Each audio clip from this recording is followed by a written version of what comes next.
Wah, luar biasa, penarinya banyak. Duduknya bisa separuh sini nih, supaya nggak pelan. Hari ini saya mau lanjutkan apa yang saya sampaikan sebelum ini, supaya setiap saudara melakukan firman itu dengan pengertian. Karena tanpa pengertian membuat kita seringkali tidak mendapatkan dampak sesuatu dalam hidup saudara dan saya. Saya akan ajak dulu lihat Yeremia 1 ayat 10.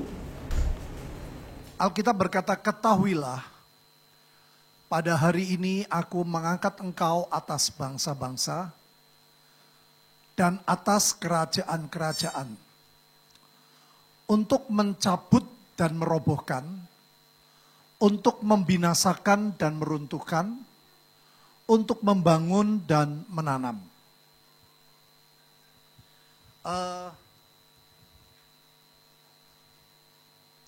Kemarin barusan ada hamba Tuhan di tempat kami, saudara. Saya secara pribadi sangat diberkati. Dan saya berharap semua orang yang mendengar juga mendapatkan wawasan yang lebih. Sehingga kita tidak mudah berubah. Ya. Kita percaya bahwa apapun yang terjadi, Tuhan tetap pegang kontrol segala sesuatu. Nah, pada waktu hamba Tuhan ini menceritakan bahwa ada banyak kota, daerah, bahkan tempat atau negara yang secara rohani itu sudah tergadaikan. Saya diberkati banget Bapak Ibu. Apa arti tergadaikan? Yaitu waktu kota itu berdiri atau bangsa itu berdiri, ada perjanjian-perjanjian antara rakyat yang diwakili oleh pemimpin di daerah atau negara itu dengan kekuatan yang bukan dari Tuhan. Nah, maka dari itu saya bisa mengerti betul apa yang Tuhan berikan kepada Yeremia. Saudara perhatikan ya, ada otoritas yang luar biasa yang Tuhan berikan kepada Yeremia. Dikatakan, hari ini aku mengangkat engkau atas bangsa-bangsa, atas kerajaan-kerajaan. Yang pertama disebut mencabut dan merobohkan. Untuk membinasakan dan meruntuhkan. Baru dikatakan membangun dan menanam. Saya ingat saudara, pada waktu saya pertama kali datang ke Temanggung, saya tuh belajar main tenis dengan orang-orang tua saudara. Salah satunya kakeknya ada Yohanes ya. Engkongnya, ngobrol di situ. Dan ada orang yang umurnya tua, 84 tahun masih main tenis. Tahu-tahu mereka menceritakan tentang awal mula daerah Temanggung itu menjadi daerah tembakau. Dan yang menarik dalam cerita itu, mereka bilang dari seluruh Indonesia, hanya tanah atau daerah Temanggung yang bisa menghasilkan tembakau yang sangat super. Mereka nyebut serintil ya, kira-kira 1 kilo 1 juta. Sudah bisa bayangin kalau sekian ton itu berapa. Nah, mereka bilang pada waktu ahli tembakau atau yang pertama kali di zaman Belanda kalau tidak salah, mau menanam tembakau, mereka sudah pelajari bahwa tanah ini adalah tanah yang paling cocok. Dan saudara tahu pada waktu itu zaman itu kata Temanggung itu semua penuh dengan pohon-pohon. Berbeda dengan sekarang, ya. Kalau daerah mau naik gunung itu banyak yang lahan-lahan kosong, ya. Kalau waktu tembakau aja musim tembakau hijau, kalau tembakau sudah diambil itu gersang. Nah, menarik sekali yang saya dengar waktu itu. Mereka tuh gak mau tanam sembarangan, saudara. Walaupun tanahnya sudah cocok. Mereka harus cabut dulu semua tanaman yang lain dan akibat dari tanah yang lain. Jadi misalnya tanah itu pernah ditanamin sesuatu pohon atau tanaman yang lain. Itu kalau nggak dikeruk, saudara, nggak sampai, jadi tanamannya sudah dicabut, tapi dikeruk. Sampai akibat atau efek dari tanaman yang lama itu tidak ada. Itu nggak bisa langsung katanya. Waktu di musim tanam pertama, hasilnya bagus. Tapi pada waktu mereka kesekian tahun, di mana pengaruh tanaman lain itu hilang, baru bisa menghasilkan tembakau yang sangat mahal. Saya pada waktu kemarin hamba Tuhan ini sampaikan, saya langsung ingat cerita itu, saudara. Ya. Dalam hidup kita, saudara, seringkali kita tidak sadar bahwa ada tanaman-tanaman lain dalam hidup saudara dan hidup saya. Tadi dikatakan oleh Ariel, ya. Pemetaan untuk mengecek hidup kita dulunya seperti apa. Nenek moyang kita, ya, perjanjian nenek moyang kita dengan yang lain seperti apa. Kenapa Alkitab berkata sampai keturunan yang keempat akibatnya? Saya pernah jelaskan bahwa itu bukan Tuhan salah orang tua yang nikmati anak, tidak. Tapi zaman itu Tuhan memberikan firman itu supaya orang itu memikirkan betul. Kalau aku berdosa, nanti yang kena anak cucu saya. Dan Tuhan tahu naturalnya manusia, orang lebih seringkali sayang kepada anak, ya, daripada dirinya, atau apalagi cucu. Jadi ayat itu diberikan, saya nggak perpanjang. Nah, yang paling penting, saudara, perhatikan. Tidak dikatakan membangun dan menanam. Tapi mencabut, merobohkan dan membinasakan. Kalau saudara perhatikan di zaman Yeremia. Waktu itu sebetulnya mereka dikuasai Asyur, kerajaan Asyur. Tapi Asyur melemah. Sehingga Raja Yosia dia mengambil kesempatan itu, dia bangkit. Dan dia mulai menguatkan rakyatnya. Dan karena Tuhan melihat Yosia dan orang Israel mengambil kesempatan, maka Tuhan bangkitkan Nabi Yeremia. Kalau tidak salah ini Yeremia itu bernubuat kira-kira 40 tahun lebih.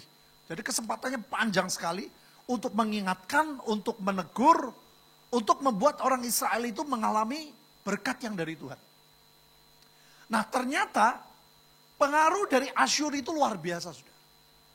Ya sayangnya ya kalau saya perhatikan, nubuatan Yeremia itu disepelekan oleh bangsa Israel. Sehingga tidak lama setelah itu Babel datang dan Israel dihabisi. Padahal yang Tuhan mau, bangsa Israel mencabut semua perjanjian, semua yang bukan dari Tuhan. Semua perjanjian dengan kuasa-kuasa lain. Dan Tuhan Tuhan ingin membangun dan menanam sesuatu yang baru. Selalu saudara dalam hidup itu ada musim. Dan Tuhan memberikan musim yang baru kepada bangsa Israel. Tapi pada waktu itu bangsa Israel tidak menangkap. Ya. Nah itu sebabnya Alkitab berkata, kita harus belajar dari Alkitab. Apa yang sudah terjadi dan salah tidak perlu kita ulangi. Dan itu menjadi pelajaran buat saudara dan saya untuk tidak mengulangi kesalahan yang sama. Nah, tapi ayat ini menjadi ayat yang menarik buat zaman sekarang, saudara. Bahwa Kita anak Tuhan punya kekuatan anugerah yang luar biasa. Saudara harus perhatikan. Ya, perhatikan terlebih dulu. Bahwa janji ini diberikan karena Yeremia akhirnya mau dipakai. Untuk bernubuat untuk bangsa Israel. Dan Yeremia menegur Asyur, menegur Babel juga. Karena zaman Babel Yeremia masih ada. Jadi betul-betul kerajaan-kerajaan, bangsa-bangsa itu digenapi. Nah, yang menarik saudara dalam ayat ini, pada waktu Yeremia meresponi dan dia menyampaikan apa yang harus disampaikan ini, prinsip mencabut, merobohkan, dan membinasakan, ini ayat yang paling disukai, salah satu ayat yang disukai oleh gereja Tuhan hari-hari ini. Kita punya kuasa untuk mencabut, kita punya kuasa membangun. Kadang-kadang kita sadar saja, kita nggak nyadari. Kemarin pada waktu hamba Tuhan menjelaskan, iya betul. Dalam sebuah kota harus dicari dulu.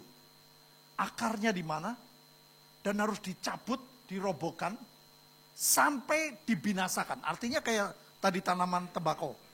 Sebelum ditanam tembakau yang terbaik, menghasilkan tembakau yang terbaik, dia harus keruk dulu, harus dihabisi dulu. Tanah-tanah yang lama, pengaruh-pengaruh akar tanaman yang dulu harus dihabisin. Ya, sampai membinasakan. Nah saudara, kadang-kadang ada orang jadi kecewanya begini. Saudara, bagaimana sih cara mencabut dan merobohkan? Bagaimana cara membangun dan menanam? Yaitu dengan mulut kita.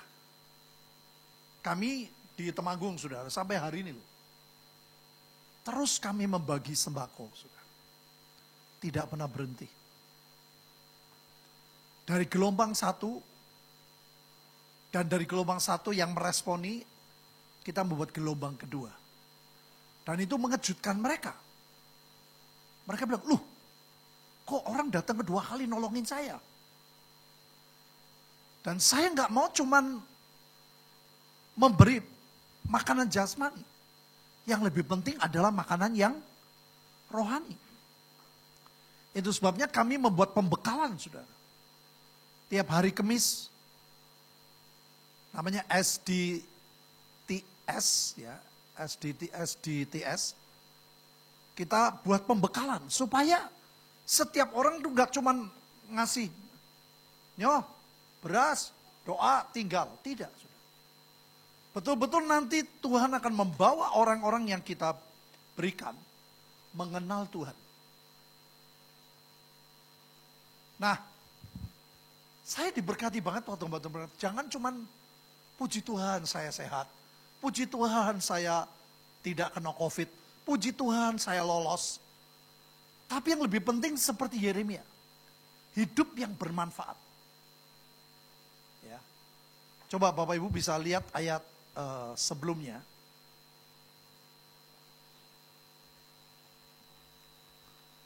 Ayat yang ke-7.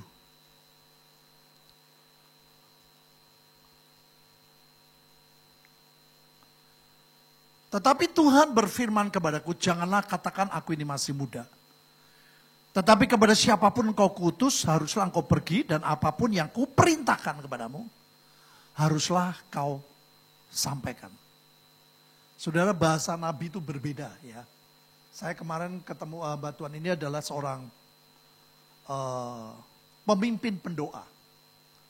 Ya, agak berbeda dengan Nabi, tapi ya setiap kita harus kedewasaan, jadi menangkap bahasa setiap orang itu berbeda. Terus ayat selanjutnya, janganlah takut kepada mereka sebab aku menyertai engkau untuk melepaskan engkau, demikianlah firman Tuhan. Aneh sekali saudara. Jadi sebetulnya orang yang dipakai, dia akan diberkati.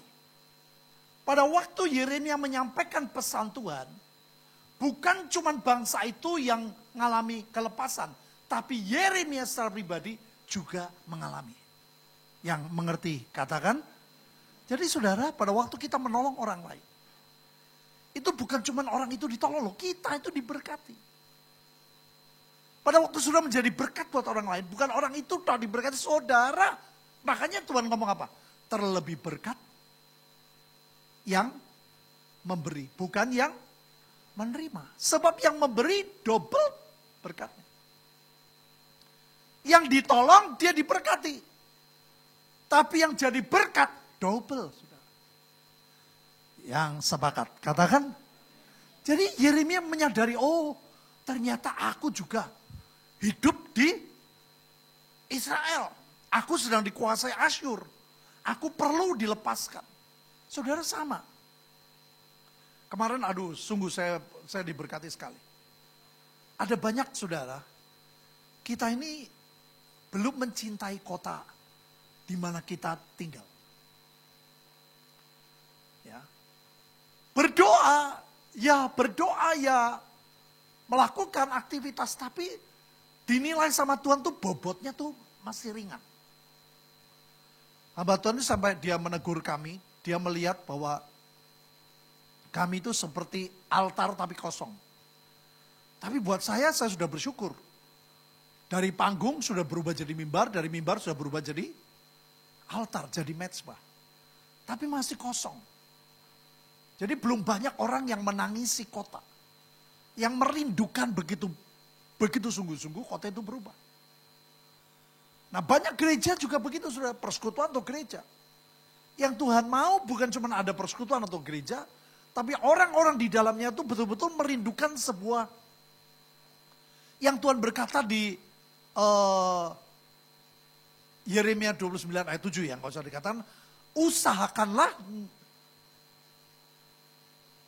dan berdoalah ke tempat-tempat yang kamu tinggal, kamu buang. Jadi gak cuma berdoa tapi berusaha. Nah Tuhan berkata, kesejahteraan kota itu menjadi kesejahteraanmu. Nih benar sudah. Kalau Yeremia mau dipakai, bukan cuma Israel dilepaskan, Yeremia juga dilepaskan. Jadi ini waktunya saudara. Gak cuma jadi orang, oh saya aktif di GRC. Oh saya aktif di gereja ini. Oh enggak situ. Saudara mesti punya apa ya, punya yang ya saya katakan tadi. Saya betul berkata altar tuh masih kosong. Dia juga pakai bahasa saudara, cawan itu belum penuh, masih kosong. Jadi kalau saudara sama merindukan perubahan di kota Tegal, saudara kalau Tegal diberkati, saudara ikut diberkati. Halo?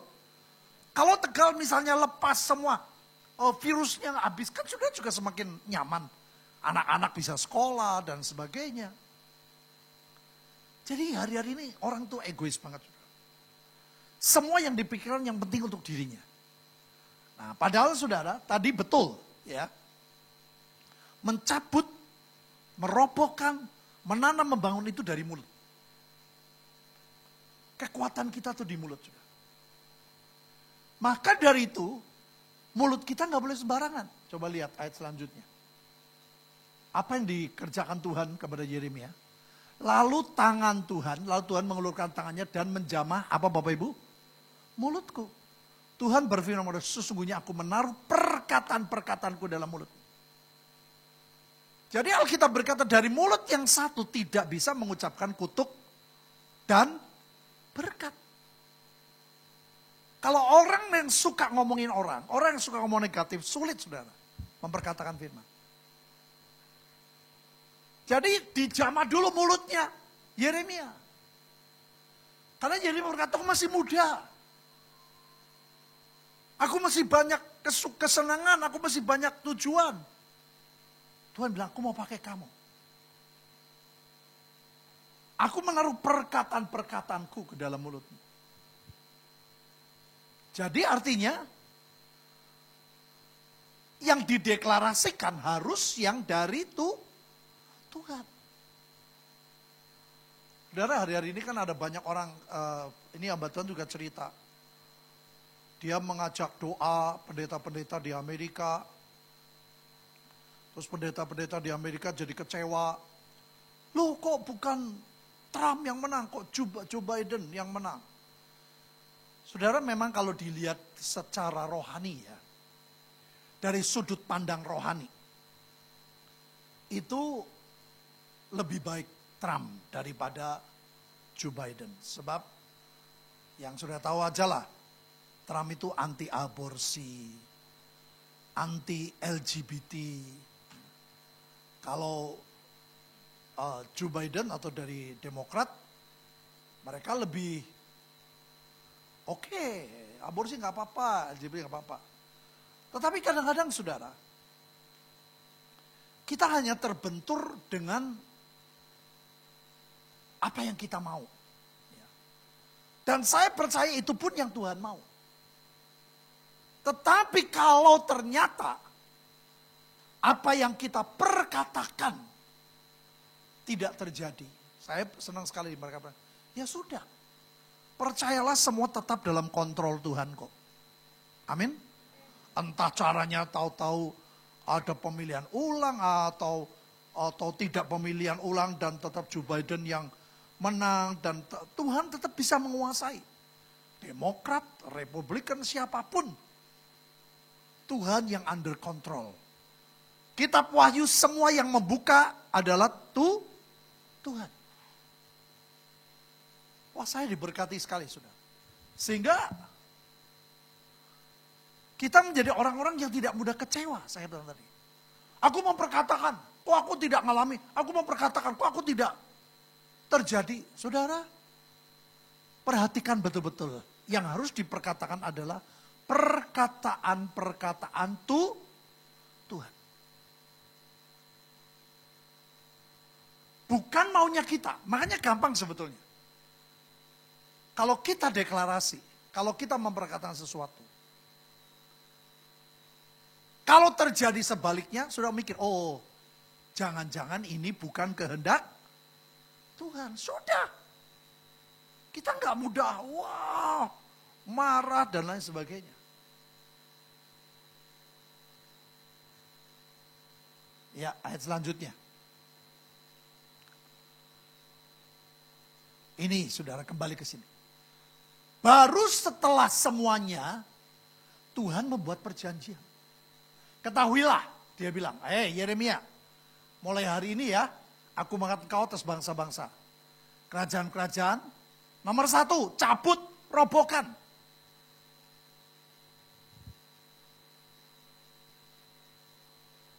Semua perjanjian, semua tanaman yang lama. Saudara, kalau kita mau menghasilkan sesuatu yang ajaib di kota kita. Sesuatu yang ajaib di hidup kita. Saya juga begitu. Dulu saya cabut semua. Semua sifat-sifat dari papa saya, dari mama saya, semua dari nenek moyang saya yang Tuhan tidak berkenan. Saya cabut sudah satu persatu. Supaya saya mendapatkan tanaman yang terbaik yang dari Tuhan. Saudara, perhatiin cerita tadi ya. Waktu itu orang-orang tua bilang, kan saya sempat tanya, saya sempat dengerin ya. Halo. Ini lucu banget. Itu enggak tahun pertama bisa menghasilkan tembakau yang terbaik. Karena mau tidak mau, tanah itu bekas tanaman lain. Akarnya sudah begitu panjang dan kena air hujan, kena panas. Setelah kesekian kali baru menghasilkan tanaman yang terbaik. Bisa ngerti Bapak Ibu? Kenapa kita terus memperkatakan? Kenapa terus kita deklarasi? Sampai kita mendapatkan yang tanaman yang terbaik. Demikian juga saudara. Kemarin ada satu orang yang kasih ayat. Pemerintah itu adalah milik Tuhan. Jadi kalau seandainya Joe Biden yang menang, ya sudah. Pemerintah Amerika tetap milik Tuhan. Amin Bapak Ibu. Sehingga kita tidak sampai berlebihan gitu loh. Karena selalu ada plus minus. Untuk ekonomi banyak baiknya buat Indonesia. Jadi oke lah, udah biarin aja. Pokoknya apa yang kita lakukan, kita melakukan dengan pengertian. Maka saya bilang tadi, jangan cuman asal ngomong asbun, tapi dengan pengertian. Demikian juga menahan. Nah, saya mau kasih contoh. Apakah saudara dan saya harus menahan antikris? Betul, harus. Karena ada ayatnya. Kita lihat ya. 2 Tesalonika 2 ayat 7.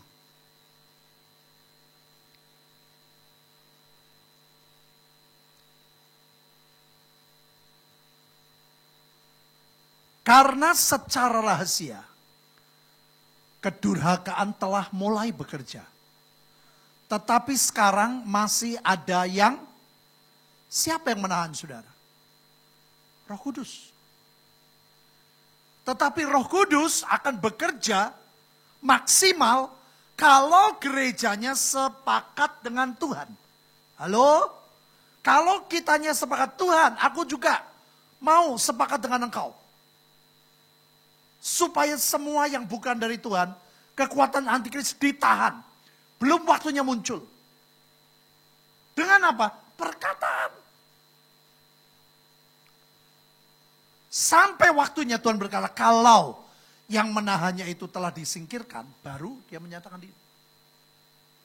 Setelah saudara dan saya diangkat di awan-awan, disitulah Roh Kudus meninggalkan dunia. Roh Kudus hanya menyertai orang-orang tertentu yang diberi tugas. Saat itulah antikris akan menyatakan diri. Tapi saudara, makanya dikatakan ya, saudara lihat di kitab Wahyu. Tuhan membuka meterai 1, meterai 2. Ada tahunnya enggak? Ada waktunya enggak? Enggak ada. Seberapa gereja Tuhan, seberapa umat Tuhan sepakat dengan Tuhan untuk menahan. Karena apa? Alkitab bilang kok, sebelum Tuhan datang harus terjadi pemulihan segala sesuatu. Halo? Pemulihan di rohani, pemulihan di jiwa, pemulihan di keluarga, pemulihan di kesehatan, pemulihan di keuangan. Itu Tuhan mau terjadi, saudara. Sebelum Tuhan datang. Makanya kalau saudara diam, gak bisa. Tuhan bilang Yeremia, kamu jangan cuma pikir kamu tak tugasin untuk bangsamu loh. Kamu sendiri aku lepaskan, kata Tuhan. Kamu sendiri akan diberkati. Yang nangkap katakan, ini sudah. Makanya saya senang ya memberikan sesuatu, menyampaikan firman itu orang tuh ngerti. Oh begini. Jadi orang gak melakukan, saudara kayak Mazmur 91, Yesaya 60. Sebelum kami memperkatakan, saya jelaskan dulu. Kami yang duduk dalam lindungan yang maha tinggi. Artinya saudara dan saya berlindungnya ke Tuhan. Kalau hidup kita tidak berlindung kepada Tuhan, ayat yang kita ucapkan tidak bermanfaat. Hatinya melekat kepada Tuhan, jelas loh dikatakan. Kalau baca Alkitab aja gak mau, ya saudara gimana melekat sama Tuhan? Melekat dengan pikiranmu. Nah, sebetulnya dari pengertian apa sih deklarasi itu? Kita lihat Ibrani 4.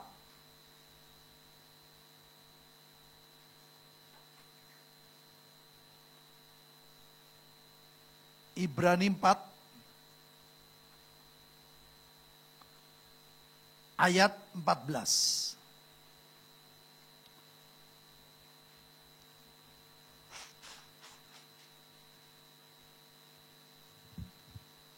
Saya dulu pernah singgung ayat ini, saudara.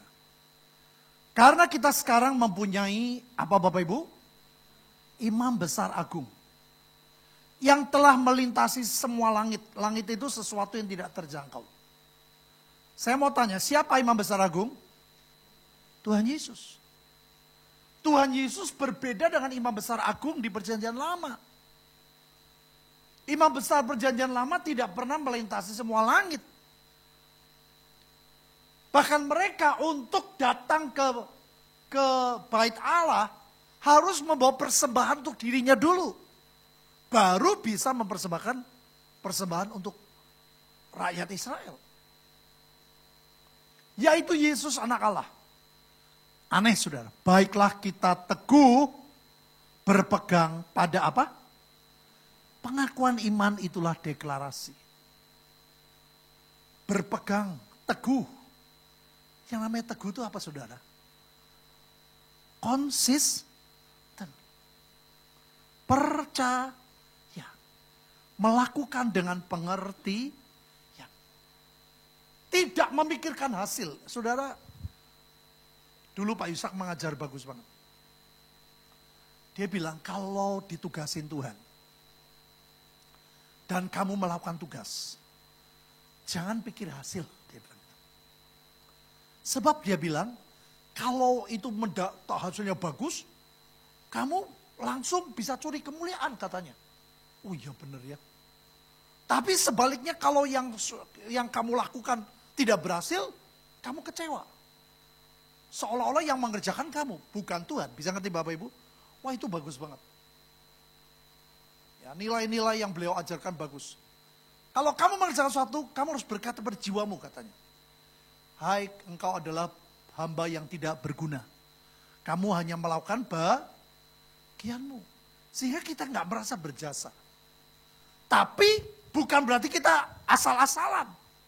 Mengerjakan dengan teguh. Nah saudara, apa bedanya sih imam besar Tuhan Yesus dengan imam besar perjanjian lama? Atau di zaman itu? Imam besar perjanjian lama, saya katakan tadi, dia itu maksimal bisa menyampaikan permintaan ampun kepada rakyatnya kepada Tuhan. Tuhan ampuni kesalahan dan dosa umatmu. Ini yang kemarin Tuhan menegur ya kami di Temanggung itu kurang itu sudah.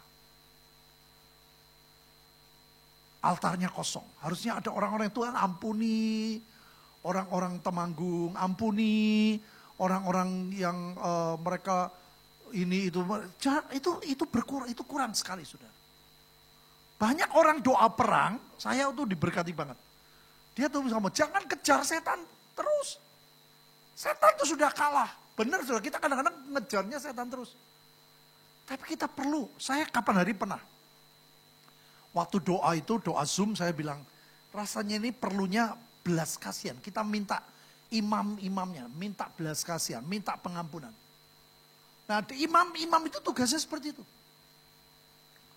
Tapi perjanjian lama atau sebelum Tuhan Yesus, selain Tuhan Yesus, hanya melakukan itu sudah. Tuhan ampuni, terus mereka mengorbankan binatang ya, seperti yang dilakukan oleh yang belum mengerti. Nah, Tuhan Yesus beda. Tuhan Yesus sudah mengorbankan dirinya. Yang percaya katakan. Dan yang kedua, yang Tuhan Yesus lakukan bukan cuman pengampunan dosa. Tapi imam besar agung Tuhan Yesus lebih suka orang berpegang teguh pada pengakuan apa Bapak Ibu? Iman. Jadi hal-hal yang tidak kelihatan, yang belum terjadi, tapi engkau percaya. Jadi Tuhan Yesus lebih senang. Orang berkata, Tuhan aku percaya, kotaku akan berubah, Tuhan aku percaya, hidupku akan berubah. Amin. Dan Tuhan berkata, oke, sepakat. Dia bilang sama Bapak. Yang nangkep, katakan. Dia berkata, terjadilah. Makanya itulah kekuatan dari deklarasi. Ini kalau saudara menangkap dengan pengertiannya. Makanya saya setiap bangun pagi, malam mau tidur, saya mesti deklarasi saudara. Orang bilang, saya bilang minimal Mazmur 91, Yesaya 60, itu yang dijanjikan Tuhan. Mazmur, senjata di tangan kiri dan kanan. Ngomong itu orang bayar, saudara. Ngomongi wong bayar. Bener loh. Saudara kalau ngomongin orang dan orang itu hidupnya lebih benar, kena saudara. Lebih benar dari saudara, kena. Makanya orang sampai Daud tuh ngomong, aku tidak mau mengatai Saul. Padahal udah jelas loh, Saul itu ditinggalin Tuhan. Makanya dia gak mau, mulutnya tuh dipakai yang negatif, dia gak mau. Dia ngomongnya apa? Oh, dia adalah orang yang diurapi Tuhan, betul gak? Daud tetap ngomong sebegitu, padahal Saul ditinggalin. Dia tetap lebih suka memperkatakan iman. Jadi hatinya Tuhan suka, oh Daud itu tidak ingin Saul mati. Daud tidak ingin Saul itu menderita. Sampai rakyatnya tahu bahwa hidupnya Daud itu hatinya luar biasa.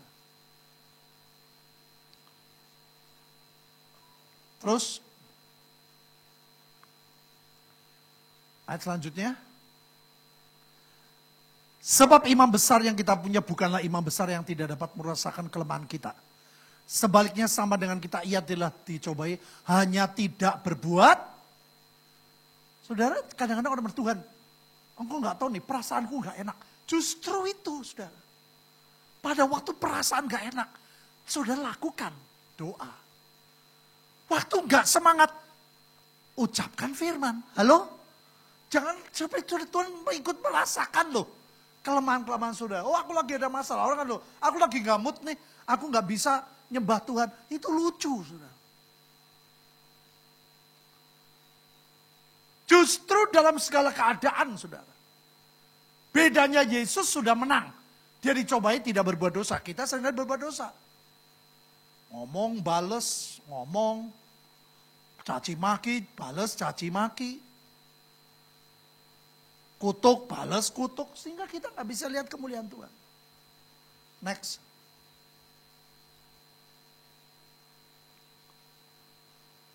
Ya, selanjutnya. Sebab itu marilah kita penuh. Apa Bapak Ibu? Menghampiri tahta kasih karunia. Artinya apa? Keadaan apapun saudara semakin dekat sama Tuhan. Pernah baca gak? Ada orang buta namanya Bartolomeus. Oh Bartimeus, semua orang jangan dekati, jangan. Dia semakin teriak, Yesus anak Daud kasihanilah aku. Itu yang harusnya kita tuh begitu saudara. Karena aku gak enak nih, wah aku suasana gak enak, hati gak enak, aku gak bisa doa. Itu bukan pengertian firman. Nah kalau orang kayak gitu semua, hancur gereja sudah, hancur rumah Tuhan. Saya Senin lalu bilang, Selasa lalu, pendoa itu harus ekstra jauh lebih kuat dari jemaat. Nah kalau pendoanya gampang kecewa lah, gimana jemaatnya? Ngerti Bapak Ibu? Kenapa kita terus semakin mendekat? Jawab 2, 3. Supaya kita menerima dan menemukan untuk mendapatkan pertolongan kita pada waktu. Kadang-kadang sudah kasih karunia itu ada. Tapi seperti hidden. Sepertinya tersembunyi. Saudara harus mengejar. Dekati terus Tuhan. Ngomong terus. Perkatakan firman. Ucapkan. Loh saudara Mazmur 91 kalau sudah baca. Itu 2 macam. Yang pertama, orang yang tulahnya itu tidak mendekat. Jadi nggak kena. Tapi yang kedua, Alkitab berkata melepaskan dari jerat penangkap. Berarti kena nggak? Kena tapi sembuh. Ngerti Bapak Ibu? Kena tapi diloloskan. Loh ayatnya Mazmur 1. Dikatakan, nanti ya kita baca deh. Tuhan menghajar, ya mengizinkan. Tapi Tuhan melepaskan, bahkan memuliakan. Jadi Tuhan punya banyak cara untuk menolong saudara. Lalu Joe Biden kok menang, ya sudah biarin. Tuhan punya banyak cara kok untuk menolong Amerika. Yang penting orang Kristen Amerika, orang Kristen di lain, saudara, bukan cuma bangsamu. Alkitab berkata bangsa-bangsa dan kerajaan-kerajaan, betul nggak? Jadi nggak salah saudara berdoa buat Amerika. Saudara berdoa buat Australia, saudara berdoa buat Eropa, nggak salah. Ya, aneh. Supaya kita menerima rahmat dan menemukan apa Bapak Ibu? Pernah baca nggak? Kadang-kadang Tuhan bilang ada mutiara satu hilang, betul nggak? Tuhan ngomong apa? Tinggalkan atau cari? Cari sampai ketemu. Kadang-kadang kita memperkatakan firman juga begitu. Loh, kapan? Alkitab berkata pada waktunya. Tuhan punya waktu yang paling tepat untuk menyatakan kemuliaannya buat saudara dan saya. Yang percaya katakan, saya punya hutang secara roh buat kota ini, saudara. Karena hidup saya pernah tidak jadi berkat di kota ini. Ya, makanya ini kan kayak lanjutan persekutuan dulu awalnya dari rumah saya. Kenapa setiap bulan saya nabur uang buat persekutuan ini? Saya melakukan dengan pengertian, saudara. Karena saya tahu semua jeripayah kita tidak akan sia-sia, saudara. Tuhan tuh sayang kok buat kota ini. Tuhan tahu dia sedih kalau lihat orang menyembah yang lain. Tapi yang Tuhan harapkan muncul orang-orang. Saudara yang sekarang tinggal di Tegal. Harus punya belas kasihan lebih dari orang yang tidak tinggal di Tegal. Saudara bilang, oh saya dulu di Bandung, oh saya dulu orang Jakarta, nggak masalah, yang penting sekarang tinggal di mana. Tuhan berkata, usahakanlah kota di mana aku buang. Artinya saudara sekarang posisinya di mana? Jadi saudara tuh harusnya lebih terbeban dari saya. Karena saya dipindah sama Tuhan ke Temanggung. Walaupun saya kota Tegal, saya lahir di kota Tegal. Saudara yang tinggal di Tegal lebih. Saya di Temanggung, saya harus punya beban. Makanya kemarin waktu Tuhan menegur, aduh saya bilang Tuhan ampuni, saya minta ampun. Berikan beban, berikan kasih, berikan cinta. Sebab kalau kita punya beban, punya cinta, itu beda sudah. Saya kalau mengatakan, demi nama Tuhan Yesus aku percaya, saya masuk bulan satu terjadi atas saya sebutin Petrus, Linda, Vincent, Victor, Grace. Saya sebutin jemaat Shekinah. Cabang-cabang Shekinah dimanapun di kota-kota ini. Saya bilang Tuhan untuk Indonesia. Terus saya sebut kota, selanjutnya saya sebutnya beda. Indonesia sudah bangkit. Saya sebutnya Indonesia.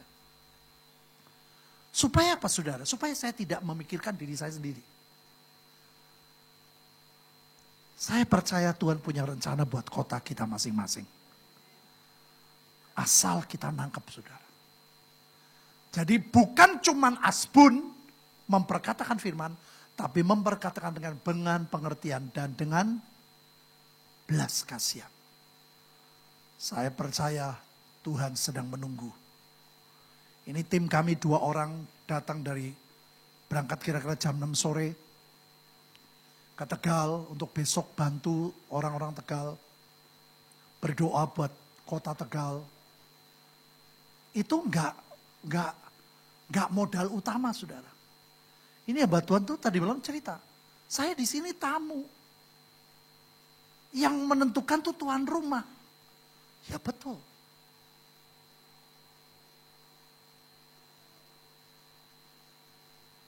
Ayo saudara.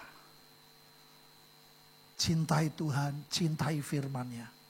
Pegang janjinya. Firman-Nya ya dan amin. Tidak pernah Tuhan melupakan saudara dan saya. Yang sepakat, katakan, mari kita bangkit berdiri. Terima kasih Tuhan untuk malam ini. Apalagi saudara yang lahir di Tegal, sekarang masih tinggal di Tegal. Saudara punya kewajiban, bukan hanya beban, tapi kewajiban. Ya, bukan hanya tugas, tapi kewajiban. Sucikan Tuhan. Kami percaya ini adalah tubuh dan darah Tuhan Yesus. Engkau tahu kami banyak kelemahan. Dan Engkau Tuhan turut merasakan kelemahan kami. Engkau sudah dicobai dan Engkau tidak berbuat dosa. Ampuni kami seringkali berbuat dosa dengan mulut kami, dengan pikiran kami. Bahkan dengan perbuatan kami. Kami berdoa setelah kami makan dan minum tubuh dan darah Yesus.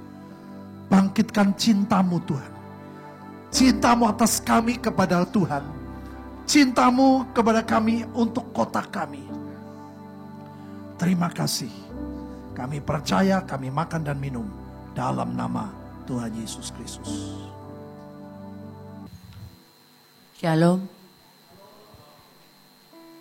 Tuhan dahsyat. Ya. Saya amat sangat bersyukur dengan yang diuraikan Pak Hadi. Kita harus teguh. Karena Kolose 2 ayat 7.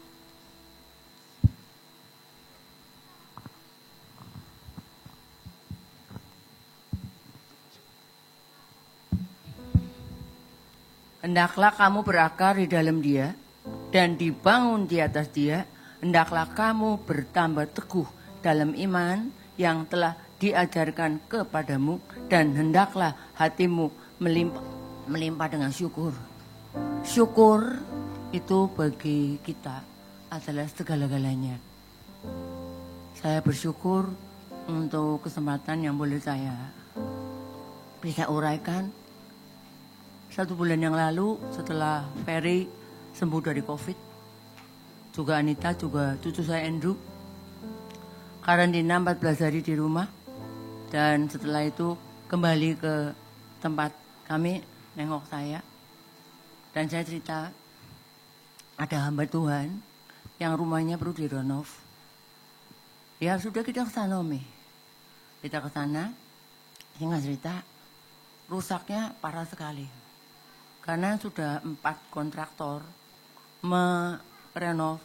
Karena tanahnya berbukit, jadi tidak ada itu pondasi yang pakai besi-besi apa sih. Nah, terus gerak tanya, jadi jubinya tuh meletak-meletak semua. Kita ke sana bareng. Terus pas kebetulan tukangnya Ferry, timnya ada. Terus sudah diselesaikan dengan yang empunya rumah.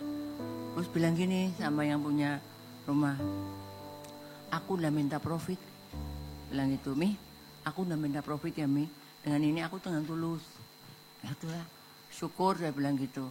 Terus singkat cerita, belum selesai sampai sekarang. Kira-kira 1,5 bulan setelah itu.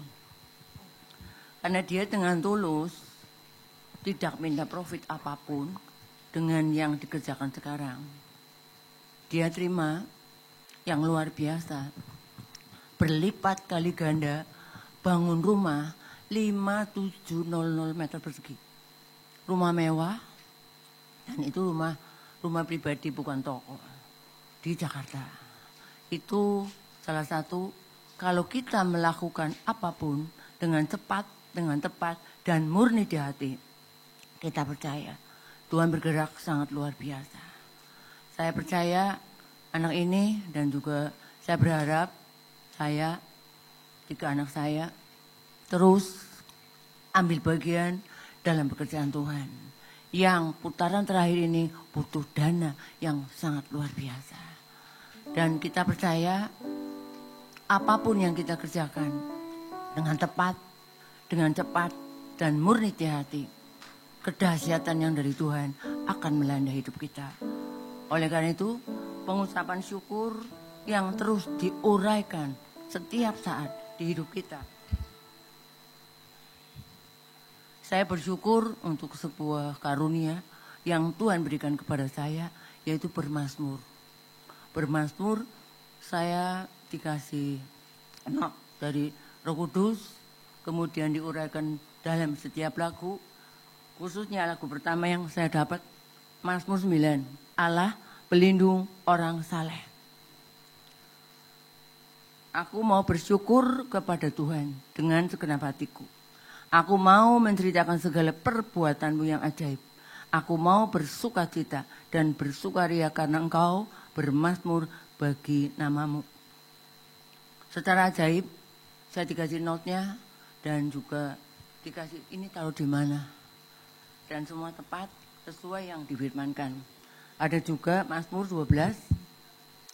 Janji Tuhan adalah janji yang murni, bagaikan perak yang teruji, 7 kali dimurnikan dalam dapur peleburan di tanah. Engkau Tuhan yang akan menepatinya. Engkau akan menjaga kami senantiasa terhadap angkatan ini. Tatkala kita bersyukur dengan setulus hati, tatkala kita melantunkan nyanyian syukur dan mazmur kita dengan tepat, murni, kita percaya kedahsyatan yang dari Tuhan selalu kita terima. Oleh karena itu mari jemaat, di tengah-tengah badai pandemi yang sekarang ini sedang terjadi, kita bukan resesi, tapi resepsi. Karena segala sesuatu Tuhan sudah nyatakan buat kita melalui firman-Nya.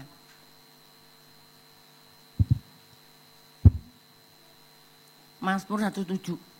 Bersyukurlah kepada Tuhan sebab Ia baik, bahwasanya untuk selama-lamanya kasih setianya, biarlah itu dikatakannya orang-orang yang ditebus Tuhan, yang ditebusnya dari kuasa yang menyesakan.